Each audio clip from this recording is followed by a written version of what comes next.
on est une SCPI récente, on a voulu être le plus moderne possible dans la façon d'investir dans notre SCPI. D'abord, on est évidemment sur une souscription qui est totalement dématérialisée.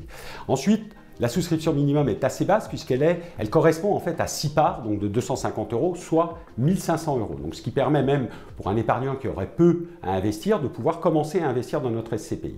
Ensuite, ce qu'on a souhaité, c'est mettre en place une forme de flexibilité qui permet de toucher la quasi-totalité des investisseurs. Très concrètement, une fois qu'on a mis une première fois 1 500 €, on a la possibilité de faire ce qu'on appelle de l'épargne programmée à partir de 100 € par mois. Donc pour quelqu'un, encore une fois, qui souhaiterait se constituer petit à petit un patrimoine en SCPI, c'est la solution idéale, donc à partir de 100 € par mois. On peut évidemment aller un peu plus loin. De la même façon que quelqu'un qui ne souhaiterait pas bénéficier immédiatement de ses revenus, de ces dividendes qui sont versés, on offre la possibilité de réinvestir ces dividendes et donc de capitaliser finalement les intérêts qui sont versés ou les dividendes qui sont versés par la SCPI.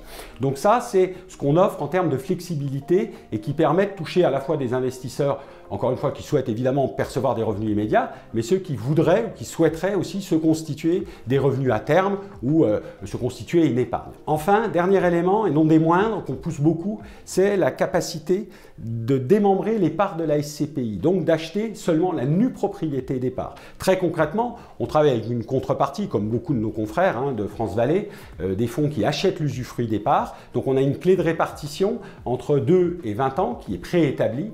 Et donc pour l'investisseur, c'est la possibilité de bénéficier d'une décote à l'entrée en achetant, encore une fois, la nue propriété des parts. Et ça, c'est parfait pour un investisseur qui voudrait se constituer une épargne à terme, qui n'a pas besoin de revenus immédiats ou qui n'a même pas intérêt parce qu'il aurait une fiscalité ou un taux d'imposition assez élevé, et donc d'acheter la nue propriété des parts. Et on offre une forte flexibilité puisque, contrairement par exemple à l'acquisition d'un bien directement en nue propriété, ce qu'on fait par ailleurs, où on a des conditions de démembrement qui sont entre 15 et 20 ans, là encore une fois, il y a une vraie flexibilité entre 2 et 20 ans. Donc ça permet même à quelqu'un, en fonction par exemple de sa date de départ à la retraite, tous les ans, d'acheter de la nue propriété de part en réduisant à chaque fois d'1 an la durée du démembrement.